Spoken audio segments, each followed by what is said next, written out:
supporters of Indivisible, an anti-Trump group, in Olympia, Wash, last month. The so-called resistance is attracting six- and seven-figure checks from major liberal donors. Steve BloomThe Olympian, via Associated Press, Washington. It started as a scrappy grassroots protest movement against President Trump, but now the so-called resistance is attracting six- and seven-figure checks from major liberal donors, posing an insurgent challenge to some of the left's most venerable institutions, and the Democratic Party itself. The jockeying between groups, donors and operatives for cash and turf is occurring mostly behind the scenes. But it has grown acrimonious at times, with upstarts complaining they are being boxed out by a liberal establishment that they say enables the sort of democratic timidity that paved the way for the Trump presidency.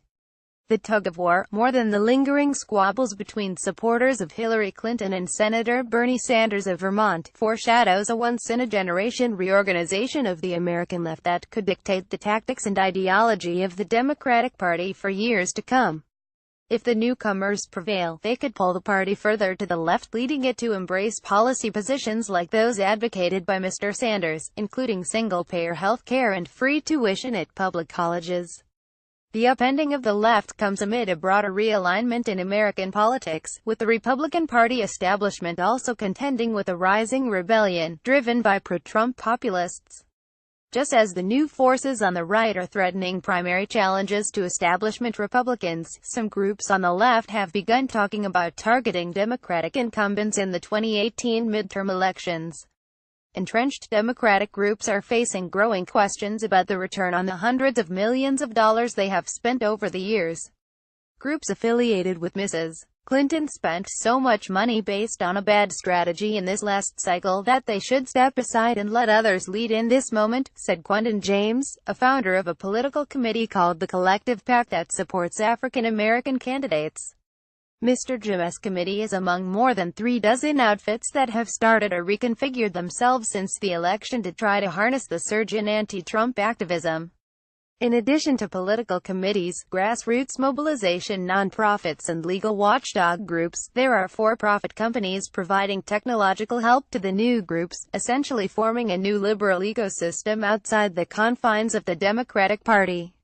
While the new groups gained early traction, mostly on the strength of grassroots volunteers and small donations, and with relatively meager overall budgets, they are beginning to attract attention from the left's most generous benefactors. We're in a disruptive period, and when we get through it, the progressive infrastructure landscape may look different, said Gary Lamarche, president of the Democracy Alliance, a club of wealthy liberals who donate at least $200,000 a year to recommended groups. There may be groups that have been around that don't rise to the challenge, and there may be some new groups that do rise to the challenge, while others fade away. The Democracy Alliance has helped shape the institutional left, steering more than $600 million since its inception in 2005 to a portfolio of carefully selected groups, including pillars of the Clinton-aligned establishment like the think tank Center for American Progress, the media watchdog Media Matters and the centrist policy group Third Way. But this year, the Democracy Alliance hired Archana Sahgal, a former Obama White House official, to help the new anti-Trump groups, and it suspended its intensive vetting and approval process to recommend donations to a host of groups created since last fall's election. The Democracy Alliance distributed a resistance map to its donors in July, including new groups focused on converting the anti-Trump energy into electoral wins, such as Flippable, Swing Left and Sister District, as well as legal watchdog groups and others focused on mobilizing protesters, such as Women's March and Indivisible. Perhaps no group epitomizes the differences between the legacy left and the grassroots resistance like Indivisible. Started as a Google document detailing techniques for opposing the Republican agenda under Mr. Trump, the group now has a mostly Washington-based staff of about 40 people, with more than 6,000 volunteer chapters across the country. The National Indivisible Hub, which consists of a pair of nonprofit groups, has raised nearly $6 million since its start, primarily through small dollar donations made through its website. Yet, Indivisible has also received funding from the tech entrepreneur Reid Hoffman, as well as foundations or coalitions tied to Democracy Alliance donors, including the San Francisco mortgage billionaire Herbert Sandler, the New York real estate heiress Patricia Baumann and the oil heiress Leah Hunt Hendricks. and an advocacy group funded by the billionaire hedge fund manager George Soros, a founding member of the Democracy Alliance and one of the most influential donors on the left, is considering a donation in the low six figures to Indivisible. Mr. Soros has already donated to a host of non-profit groups playing key roles in the anti-Trump movement, including the Center for Community Change, Color of Change and Local Progress. Indivisible would gladly accept a check from Mr. Soros or his foundation, said an official with the group, Sarah Dole. But, she added, the group is committed to ensuring that money from major donors does not become a majority of the group's revenue because we want to maintain our independence both from the funders and from the party. The group may start a political committee that could support primary challenges in 2018 against Democratic incumbents, Ms. Dole said. It's not a secret that we would like to move the Democratic Party further left, she said, adding that the party will only get to where it needs to go if it has groups like ours pushing them to do the right thing. She cited her group's aggressive opposition to Republicans' initial efforts to repeal the Affordable Care Act at a time when she said Democratic congressional leaders didn't really have a strategy. Established liberal groups like the Center for American Progress haven't always been as forceful, Ms. Dole said, though she added that the think tank has gotten better at calling on Democrats to stand up and speak more boldly than they have in the past. The think tank, known as CAP, has engendered resentment from others on the left for casting itself as a leader of the anti-Trump movement and raising money off the resistance nomenclature. Within a few weeks of the election, CAP's sister organization, the Center for American Progress Action Fund, was offering T-shirts emblazoned with the word resist in exchange for donations of $40 or more.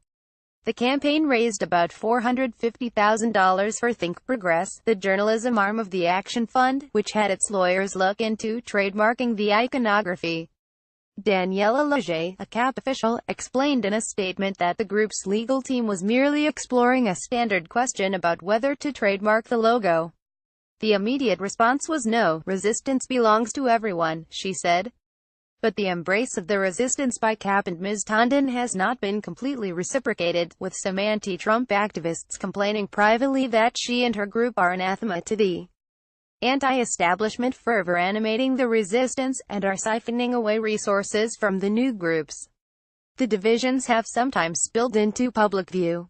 The leader of a group founded by Mr. Sanders called Our Revolution castigated the Democratic establishment as arrogant dictators who want to dictate the terms of unity after her group's activists were met by barricades outside the Washington headquarters of the Democratic National Committee when they visited in July to deliver petitions supporting a liberal policy platform.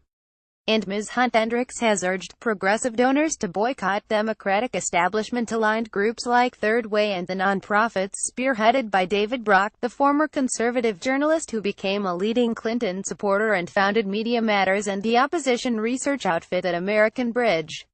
Those groups represent a neoliberal wing of the Democratic Party that embraces broken tactics and an uninspiring agenda more focused on defeating the right than on creating an economy and society that lifts up all people, Ms. Hunt-Hendricks wrote in an oped article this year for Politico. Matt Bennett, an official at Third Way, challenged predictions that the new wave of resistance activism would substantially shift the axis of the party. The idea that all the energy in the Democratic Party is on the far left is premature, and is going to turn out to be the worst prediction of the 2020 cycle, he said. Mr. Brock and Ms. Leger both said that their groups have been providing research, polling, training and other resources to the new groups, which they cast as a boon to the left rather than a threat to more established groups. The resistance is strongest when everyone has access to our resources, Mr. Brock said. Ms. Leger said, these grassroots groups play a different, unique role, and their energy is something the progressive movement hadn't seen in decades. And a DNC spokeswoman, Xochitl Hinojosa, praised the new groups for their work to bring about progressive change and elect Democrats. Yet one major Democratic donor, the Virginia real estate developer Albert J. Dworkin, said the fluidity in the universe of liberal groups would cause some donors to sit on the sidelines to wait to see which ones have any legs whatsoever. And veteran Democratic operatives are concerned that the proliferation could further fracture the left, widening ideological divisions and leaving groups fighting for resources.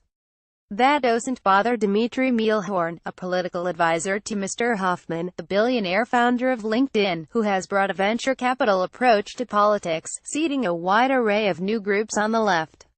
The Democratic Party has been fractured, Mr. Mehlhorn said.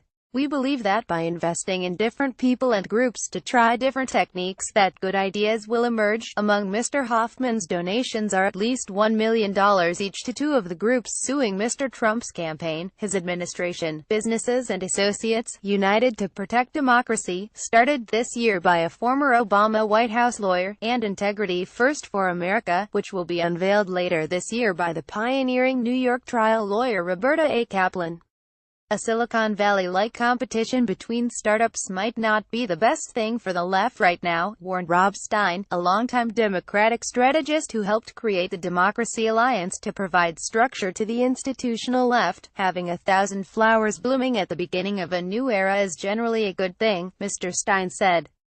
But when you've got your back against the wall, too many new blooms can cause message and operational cacophony. He warned that the combination of ideological and structural divisions, along with the National Party, weakened by changes in campaign finance laws, could make it very, very difficult for progressives and Democrats to drive a coherent message in 2018, and to align behind a single candidate in 2020.